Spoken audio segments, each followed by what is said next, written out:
किती दिवस झालं कुठं आमची ट्रिप गेली नव्हती, त्याच्यामुळे आमच्या कार्यकर्त्यांनी ठरवलं की कुठेतरी जाऊन यायचं म्हणून. त्याच्यानंतर सरळ रेल्वे स्टेशनला जाऊन शेगावचे तिकीट काढले. जिथं तिकीट काढायला गेलो तिथं कळालं की पहिले अकोल्याला उतरावं लागते, तिथून दुसरी एक्सप्रेस पकडून नंतर शेगावला जावं लागते. मग काय निघालो आम्ही अकोल्याला जायला. तर अकोल्याला जायला आम्हाला 6-6.5 तास लागले. जसं आम्ही हिंगोलीत पोहोचलो तसं आमच्या हिंगोलीच्या कार्यकर्त्याचा फोन आला आणि तो बोलला हिंगोलीत आला आणि तू आम्हाला भेटला नाही असं होऊ शकत नाही. तर भेटलो वगैरे त्याला. सारखं ट्रेन मध्ये बसून कंटाळा येऊ लागला. बघा महाराज काय म्हणतात. भाऊचं तोंड चोरावानी.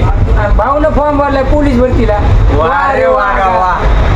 जशी जशी रात्र होऊ लागली त्याची भूक खूप वाढू लागली. आता जसं की तुम्हाला माहिती आहे ट्रेन मधलं जेवण म्हणल्यावर का विषयच नाही. त्या कार्यकर्त्याने अशा ट्रेनची तिकीट काढली होती की प्रत्येक स्टेशनला थांबू लागली आणि आम्ही कुठं जाईल आणि आमच्या संग काय व्हायचं नाही असं होऊ शकत नाही. आमचा कार्यकर्ता ट्रेन निघू लागल्यावर वरी चढू लागला की त्याची चप्पलच खाली पडली आणि जसं भाऊला कळालं की चप्पल पडली की भाऊचा डोसक्याला ताप झाली. बघा काय म्हणते. तर मित्रांनो आमच्या वाघाची हारपली चप्पल भाऊच्या डोसक्याला झालाय काही ताप. चांगलं करायला जावं तर काहीतरी दुसरंच होऊन जाते. नगरी चप्पल आता हरपली भाऊ. भाऊचा प्लॅन आहे मंदिरातून डापायचं. आता मंदिरात जाऊन आम्ही शेगावला जाणार. एक चप्पल घेणार तिन्ही आणि येणार वापस.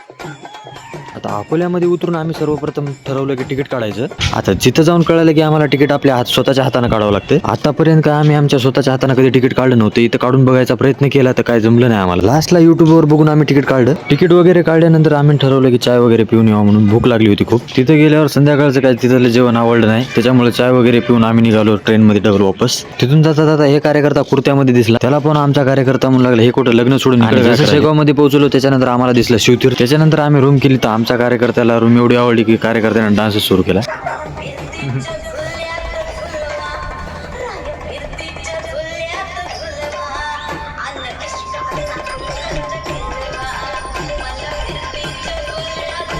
सकाळी सकाळी रेडी होऊन आम्ही निघालो दर्शन करायला. जसं की बघायला गेलं तर मंदिर एवढं मोठं होतं. याच्या पहिले मी आधी कसं एवढं मोठं मंदिर पाहिलंच नव्हतं. या मंदिराची खासियत म्हणल्यावर इथं भेटणाऱ्या सोयीसुविधा.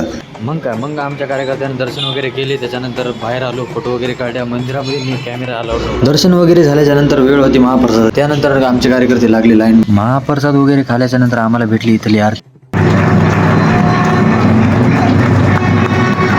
आता शेगावला आला आणि शेगावची कचोरी खाली म्हणल्यावर असं होऊ शकत नाही. मग काय आमच्या कार्यकर्त्याने घेतली कचोरी आणि आम्ही खात बसलो. एवढं फिरून आमच्या पायाला लागला होता कटाळा, त्याच्यामुळे आम्ही बसलो होतो निवांत. दुसऱ्याच काय माहित नाही, पण आमचा कार्यकर्ता जिथं बसेल तिथं झोपणार म्हणजे झोपणार. आता गजानन महाराजचं दर्शन झालं. मग त्याच्यानंतर आम्ही निघालो आनंदसागर पाहायला. आनंदसागरचं काम सुरू असल्यानं आम्ही लवकर तिथून निघून आम्ही डायरेक्ट गेलो रेल्वे स्टेशनला. खूप प्रवास केला आयटून. आता टांग्याची बारी होती. तर कसा वाटला आजचा व्लॉग कमेंट करून नक्की सांगा. भेटूया उद्याच्या नेक्स्ट व्लॉग मध्ये.